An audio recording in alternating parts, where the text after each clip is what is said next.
Measures ہیں, کچھ medium term ہیں, کچھ لانگ ٹرم ہیں.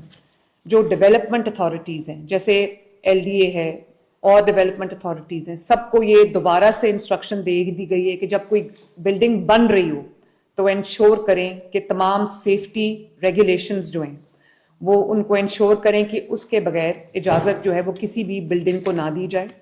اور اس کے بعد جو 1122 ہے وہ انشور کرے کہ وہ نہ صرف جو اکوپمنٹ ہے وہ انسٹالڈ ہے بلکہ وہ فنکشنل بھی ہے, اور اس کی جو ریگولر انسپیکشنز ہیں وہ جاری رہیں.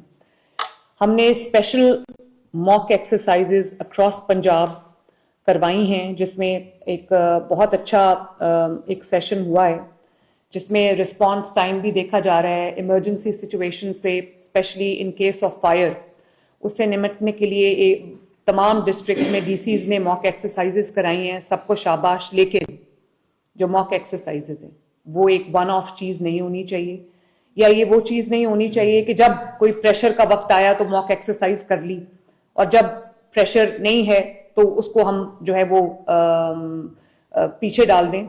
پلیز تمام کمشنرز اور DCs نوٹ کر لیں کہ آپ کی مہینے میں ایٹ لیسٹ ایک دفعہ آپ کی یہ جو اسپیشل فائر ڈرلز ہیں, ایمرجنسی سچویشنز کو ڈیل کرنے کے لیے موک ایکسرسائزز ہیں, ڈرلز ہیں, یہ آپ کے سسٹم میں بلٹ ان ہونی چاہیے. اور میرے کہے بغیر آپ کی یہ جو ڈرلز ہیں, آپ کی موک ایکسرسائزز ہیں, یہ آپ کی کنٹینیوڈ رہنی چاہیے. اور جتنی بھی کیمیکل کی مارکیٹس ہیں, کپڑا مارکیٹس ہیں, پلاسٹک کے جہاں پر سامان بکتا ہے, وہاں پر ہم نے یہ دیکھا ہے کہ لوگ ان چیزوں کو بہت لائٹلی لیتے ہیں, اور وہاں پر جنریٹرز اور جو آئل سورسز ہیں وہ بالکل ادھر پاس ہی پڑے ہوتے ہیں. خدا نخواستہ ایک چنگاری کی صورت میں بہت بڑی آگ بھڑک سکتی ہے. جو چھوٹے چھوٹے بازار ہیں, لاہور میں بھی ہیں, تمام شہروں میں بھی ہیں, وہاں پہ ہم نے انکروچمنٹس ہٹائی ہیں, راستوں کو کھلا کیا ہے, لیکن جہاں جہاں ابھی بھی انکروچمنٹس ہیں وہاں پلیز انشور کریں کہ تمام انکروچمنٹس کو ہٹایا جائے, اسپیشلی انٹری پوائنٹس اور ایگزٹ پوائنٹس, کہ یہ نہ ہو کہ ان کیس آف ایمرجنسی کہیں سب کچھ سٹک اپ ہو جائے اور خدا نہ خواستہ کوئی نقصان ہو جائے. اور جو کمرشل مارکیٹس ہیں, ہم خود 1157 جو ہاؤسنگ ہماری منسٹری ہے واسا انسٹال کر رہا ہے 1157 ہائیڈرنٹس, فائر ہائیڈرنٹس.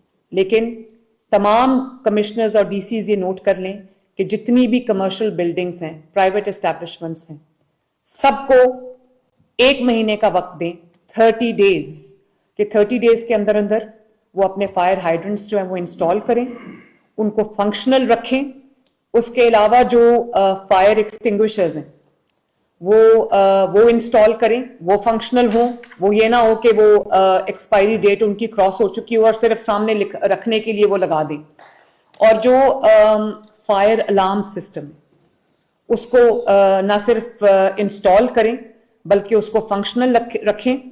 جتنی بھی انسٹرکشنز جاری کر دی گئی ہیں کہ جہاں جہاں ہینگنگ وائرز ہیں ان کو نہ صرف فکس کریں بلکہ ان کو اس طرح سے وہ کریں کہ وہ بارش میں یا کسی بھی ایمرجنسی کی صورت میں وہ خطرے کا باعث نہ بنے. فرسٹ ایڈ تمام اسٹیبلشمنٹس کو اپنے پاس رکھنا چاہیے, آکسیجن سلنڈرز ان کے پاس ہونے چاہیے.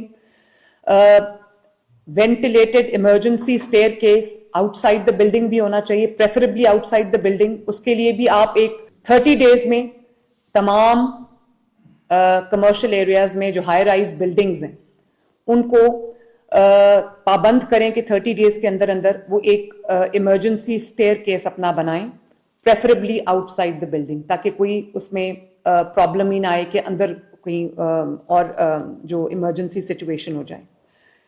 اور بیسمنٹس میں, چاہے وہ کوئی ہوٹل کا کچن ہو یا وہ کچھ بھی ہو, بیسمنٹس میں no boilers, no hazards material, no kitchens اور no smoke emitting material in the basement is allowed.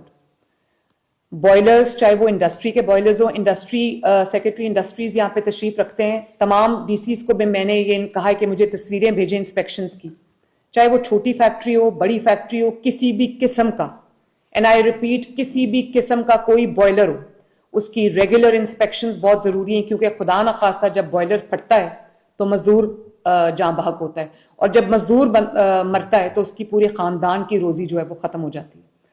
تو اس کو پتہ نہیں کیوں اتنا لائٹلی لیتے ہیں, بوائلر پھٹ گیا, سلنڈر پھٹ گیا. تو میں نے تمام بی سیز کو بھی یہ اسٹینڈنگ انسٹرکشنز ہیں کہ جتنے بھی جو ہمارے سلنڈرز ہیں, چاہے وہ کسی بھی قسم کا سلنڈر ہو, جو ہاؤس ہولڈ یوز کے لیے, وہ بھی ان کی پراپر انسپیکشن, اور جہاں پہ بھی جو کمپرومائزڈ کوالٹی ہے اس کو فوراً سیل کریں. بوائلرز کی جہاں پر انسپیکشنز آپ کر رہے ہیں, کوئی بوائلر جس میں آپ کو لگے کہ سب سٹینڈرڈ ہے اس کو فوراً سیل کریں. میں نہیں افورڈ کر سکتی کہ میرا مزدور جو ہے وہ یا جل جائے یا جان سے ہاتھ دھو بیٹھے. اور جو انکروچمنٹس ہیں وہ ہٹائیں. بازاروں کے میں نے پھر کہا ایگزٹ اور انٹریز جو ان کو صاف کریں. جو ہائی رائز بلڈنگز ہیں یا جو کمرشل سینٹرز ہیں ان کے اندر اگر ایگزٹس میں لوگوں نے فائر ایگزٹس کے آگے انہوں نے ایڈیشنل سپیس کے لیے جگہ رکھی ہوئی ہے تو اس کو ہٹائیں. بالکل وہ فنکشنل ہونے چاہیے, یہ ریگولر آپ کے وزٹس ہونے چاہیے. میڈیم ٹرم میں ظاہر انکروچمنٹ تو ہٹا رہے ہیں, آٹومیٹک اسپرنکلنگ سسٹم, واٹر اسپرنکلنگ سسٹم ہمارا ہونا چاہیے, آٹومیٹک اسپرنکلرز ہونے چاہیے, فائر ڈیمپرز ہونے چاہیے. اور آئندہ کے لیے یہ سب کچھ جو ہے یہ بلٹ ان ہونا چاہیے تاکہ بعد میں ہمیں پرابلم نہ ہو. ایک اور بہت امپورٹنٹ بات ہے, تمام ڈی سیز بھی اس کو نوٹ کر لیں, اور ہاؤسنگ ڈپارٹمنٹ کو یہ انسٹرکشن جاری کر دی گئی ہے کہ کیونکہ ہم نے فائر ہائیڈرنٹ جو ہے اب ہم نے مینڈیٹری کر دیا ہے کہ ہر کوئی فائر ہائیڈرنٹ لگائے گا, تو مجھے پتا ہے کہ فائر ہائیڈرنٹ جو ہیں ان کی پرائسز ایک دم جمپ کر جائیں گی. تو پلیز آج سے فائر ہائیڈرنٹ کی پرائسز جو ہیں ان کو لاک کریں. اگلے 3 مہینے فائر ہائیڈرنٹ کی پرائس بڑھے گی نہیں, ورنہ ہوتا یہ ہے کہ اگر ہم نے ہیلمٹ کو اگر ہم نے مینڈیٹری کہا ہے تو ہیلمٹ کی پرائسز آسمان پہ پہنچ جاتی ہیں. اگر ہم سیفٹی راڈز لگانا چاہتے ہیں تو سیفٹی راڈز کی جو قیمتیں ہیں وہ آسمان پہ پہنچ جاتی ہیں. ہمیں ایز اے نیشن بھی اپنے جو اپنی ایک ہماری سینس آف morality ہے اس کو ذرا ہمیں دیکھنا چاہیے. لیکن مینگل صاحب کائنڈلی لاک کرائیے پرائسز ہائیڈرنٹس کی, اور اگلے 90 days ہائیڈرنٹ کی پرائس جو ہے وہ لاکڈ رہنی چاہیے.